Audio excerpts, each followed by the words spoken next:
So I'm Shalina Harris, the author of Every Cowboy Has a Story, and I finally get to meet Austin Sanders, and it is super, Sanders is right? Yes, right? yes.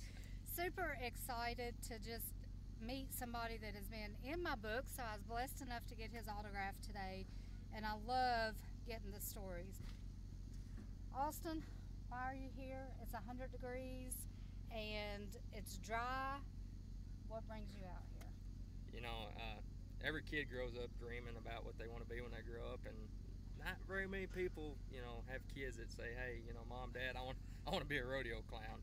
But it's been a dream of mine since I was a kid, and I grew up in a small town, small community. We got a post office pretty much, and I was like, I want to get out of here and make a name for myself, and I started when I was 18 and chased it, and it's brought me plenty of places, and here we are in Strasburg, Virginia this weekend. Awesome.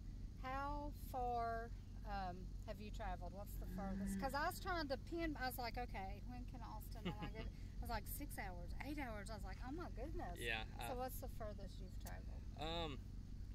I think the furthest, let's see, last year I did a show, one-day show, fair show in Indiana, and then I traveled like 12 hours to Iowa for a couple days that night, so we drove all night, and we had some hiccups, like my awning actually flew off going there, but it worked out in the end. So that is so cool.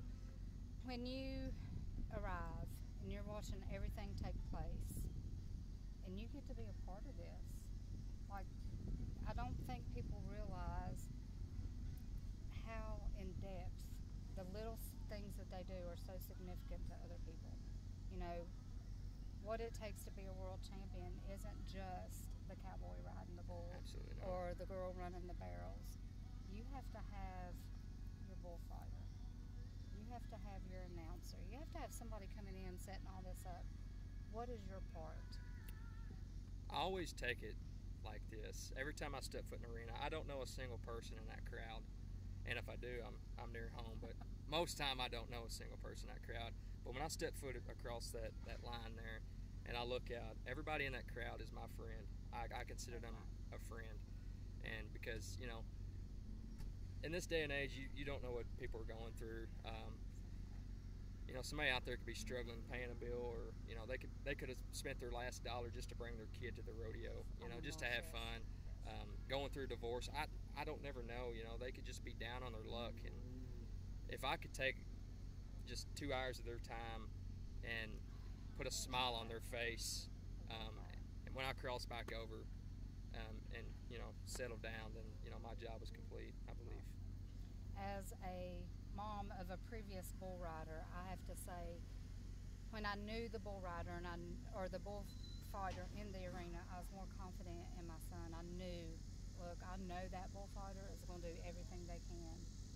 What has been your experience on just being a part of that? You're risking your life point blank to help save somebody else's. Absolutely.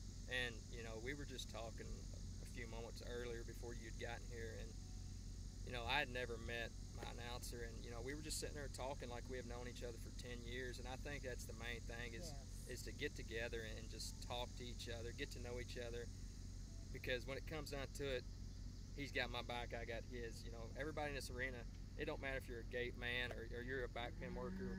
When there's danger, everybody has to have each other's back, because it can get ugly, and we got to be there to prevent that. I think in today's world, and I'm thankful and grateful for social media, because that's how we met, and I started following you. I guess we had some of the same friends, and somebody shared your post, and I was like, man, he's really inspirational, and I just started following you, and that's how we're here today.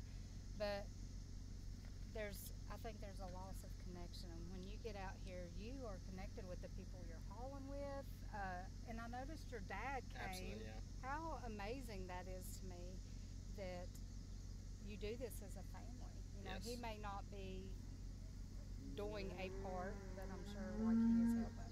Oh, he's there for me every step of the way, and he'll drive, and or he'll help me with an act, or he's just there to pick me up when I have a bad show. There's just like any other athlete out there. I could strike out 3 times and he's there to pick my chin up. You know, I could have a joke that don't go well and I come out I'm like, man, you know, I need to fix that. And he's like, no, just, you know, just work on it and it'll get better, you know. What is your favorite act to do? Believe it or not, I mean, I really don't have a favorite act. You know, just I love every ounce of it. I love being out there for the people. That's just. What are some of the things I've noticed? Like some places, you go and you know the crowd's just. But when you feel that crowd, like we were selling tickets at the last rodeo, and it was Jeff, and I don't know what he was doing because I couldn't see it or whatever. But the crowd was going absolutely.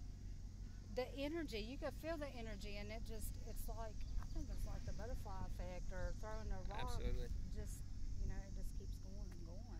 There's times where I just feed off the energy and I can just, I mean, I could let loose and just be myself. And I love that. That is awesome.